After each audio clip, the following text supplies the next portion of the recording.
طيب استاذ نادر، حابب اعرف بقى تجربتك في مسرح مصر. بصراحه انا من واحد من عشاقه. الله يبارك كلنا. فيك.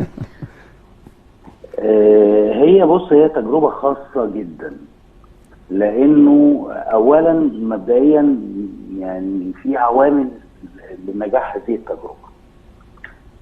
من مثلا عوامل النجاح دي انه تجربه مسرح مصر هي التجربه التي حققت مطالب الثوره مثلا في 2011، اللي هي ايه؟ تصدير الشباب ودعمهم.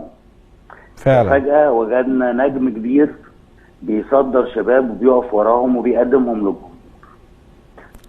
منها انه كان في الوقت ده مفيش اي مسارح شغاله، وكان هو ده المنطقه الوحيده اللي الناس بتتفرج فيها على ضحك وعلى منها المجموعه دي والكيمياء اللي بينهم، لانه